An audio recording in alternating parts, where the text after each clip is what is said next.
Jonathan, thanks for taking the time to speak to us as always. It's the first time we've spoken since Vera Pauw made significant accusations against the FAI. A couple of weeks on now, do you feel that the association could have handled things slightly better? Look, I understand the question and also aware of what Vera has said, obviously. We committed to a review process before the tournament, and we're very clear in relation to what that process would look like and how long it would take. And we took that review and presented it to the board at the end of August against the timetables that had been agreed. And I think the review was conducted in a very transparent, very fair and very balanced way. And I'm happy therefore that whilst it took some time, it was the right thing to do, to take that time to make sure that the board was informed as it could be to take the decision that it did. The decision that the board took, it came after a World Cup campaign that most people would regard as fairly successful, being competitive in all 3 games in the group. Is it fair to say then that the decision not to renew your contract wasn't purely based on football performance? Yes, and I think it is, because it was against a whole variety of areas, both footballing, non-footballing, that was part of the review. But look, no one will ever be able to take away the achievements of Vera in relation to getting the team to the World Cup and the performances that they produced within the World Cup. And it was Vera, it was the team, and it was the staff who together collectively did what they did and made the whole of the nation proud.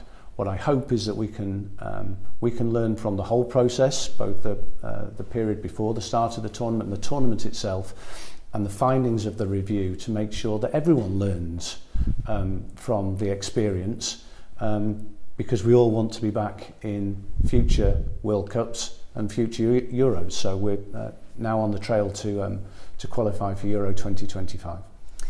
The World Cup was overshadowed a lot by allegations against Vera Pauw. How much did those allegations play into the decision not to renew her contract?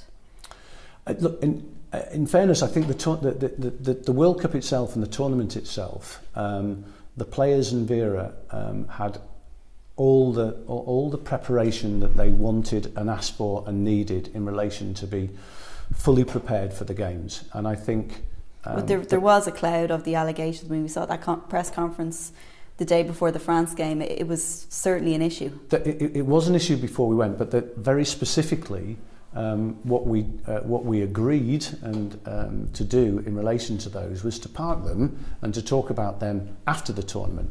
And what we were trying to do in relation to everyone, including Vera, including the players, was to get everyone focused on the task in hand. And I have to say that Vera was extraordinarily professional in relation to the task in hand when we got to Australia, as were the players, as were the support staff around them. So actually, I'm convinced that within the environment of the team camp itself, that we're as prepared as we could have been for the 3 matches that we played. I appreciate you weren't in your current role back when Vera Pauw was hired, but did the FAI have questions to answer regarding due diligence when hiring Vera Pauw? I think it's a good question, and this association now has a very strict approach to doing that level of due diligence. I wasn't here at the time, so I can't comment as to how much was done. What I do know is that the coach at the time, Colin Bell, left quickly, and therefore they had at the time their own search in relation to a new coach. And in fairness to Vera had a fantastic track record in relation to the national teams and the club sides that she'd been in charge of. And I've no reason to disbelieve that in the interview process that they had with her, Vera came across as the committed and passionate football person that we all know she is. When these allegations first emerged back in December of last year, and it must be said that Vera stringently denies all of these allegations, did anybody from the FAI speak to the current crop of Irish players about their feelings and experiences regarding the manager? Look, we speak to the players on an ongoing basis. That's part of the reason of why we have a director of football in place, and it's one of the reasons why I think it has been a positive that both myself and our president, Jerry McInerney, have been present in games that the team has played over that period. So yes, there's a constant interaction with the players and with the staff and with Vera. And I think we dealt with frankly the unsubstantiated and anonymised allegations against Vera that you rightly point out. Vera strenuously denied. We dealt with that at the time in December and supported Vera accordingly. As far as Vera is concerned, back in June, she felt that the offer of a new contract was coming. Did you see things that way at the time? If so, what changed between June and August? Look, we were having ongoing discussions in relation to the potential of a new contract, and that's part of the to and fro of everyday life, if you like, within an association, the dynamic between a CEO and a manager, or in this case it was Vera's representative, Kieran Medler. And yes, we got to a point, and you've already referenced it, in June, where the allegations in relation to the Athletic resurfaced, and they became part of the narrative in relation to the press conference, and indeed in and around the camp, and with yourselves as the media. And that's when the decision was taken, as I say, to have everyone concentrate on the task in hand, which was to prepare for the biggest event in all of our lives from a professional perspective. And I think that was the sensible and right thing to do at that time.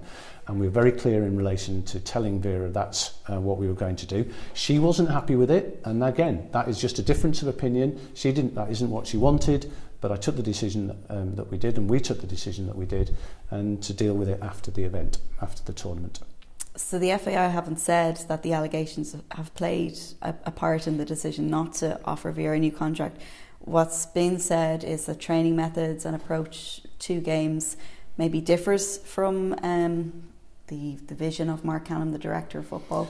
What changed in that regard? Because Vera was very successful in the 4 years she was here and led us to our first ever World Cup. Her methods haven't changed. Has the vision and the direction of the FAI changed?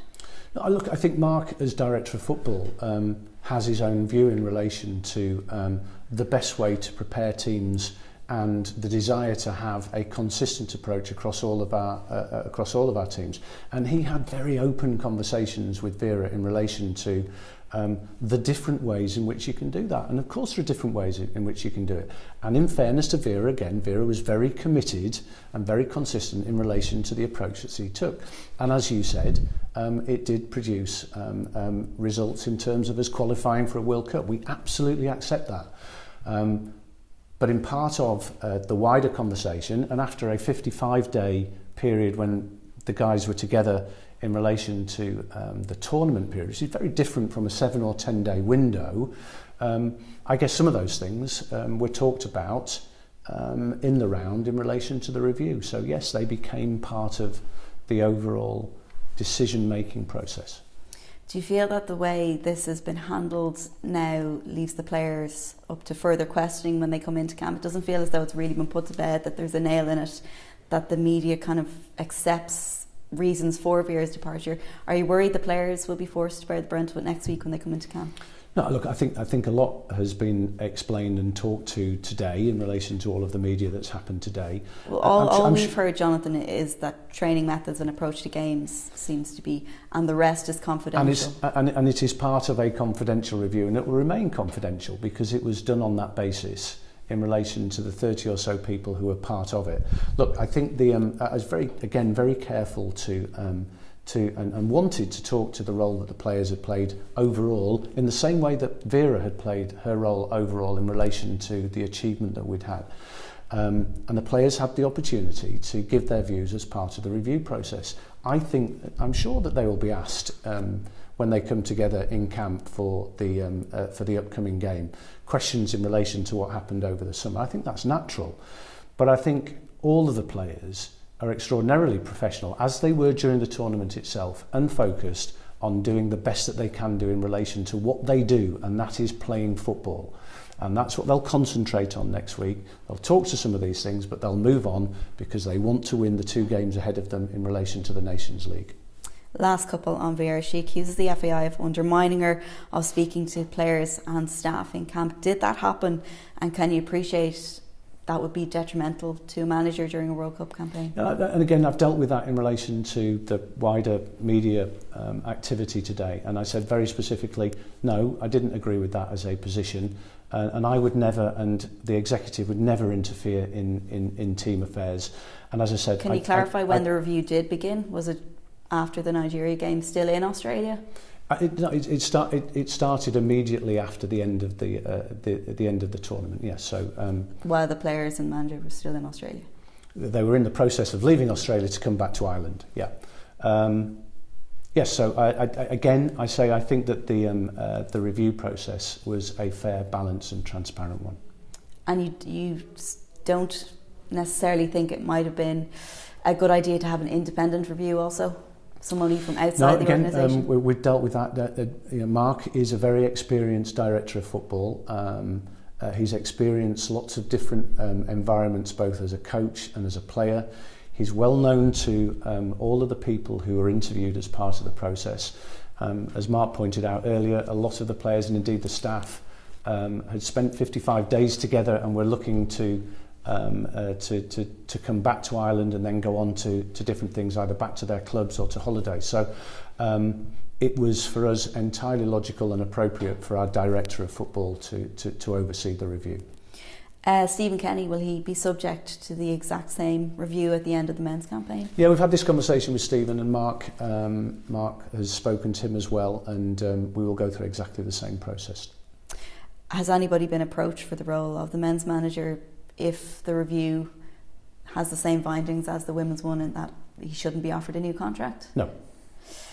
I just want to talk to you briefly about Eileen Gleeson as interim manager. Are things in place so that if the women's team does well in these upcoming Nations League games, is Eileen Gleeson very much in with a shout of getting that role? No, I think Eileen has made it very clear to us that she doesn't want the role on a long-term basis. She's wholly committed, and she's genuinely wholly committed to being the head of women and girls football in Ireland, and loves the role, and has very kindly and positively supported our approach to her in relation to her taking on the interim management duties. And obviously she's well known to the players and to the staff and to ourselves, so we're very comfortable that Eileen will do a great job, and we're going to help her as much as we can do. And we've just announced the support staff for Eileen, including Emma Byrne and Colin Healy, but no, Eileen is very much committed to going back to her very important role.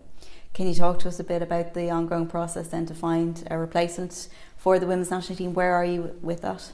Well, that's with Mark, and Mark has been working on that for some time since the decision was taken. So that's ongoing.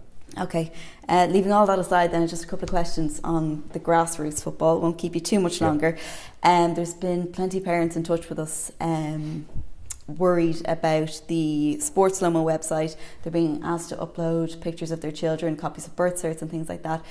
I know there will be discussions about a possible GDPR breach. Where do you stand on that? Are you confident that everything's in order? Just to be clear, the Sport Lomo platform is one that one of our biggest, actually, and very successful leagues, the DDSL, uses. So the FAI uses a different platform in relation to player registration, and allows leagues to use that platform.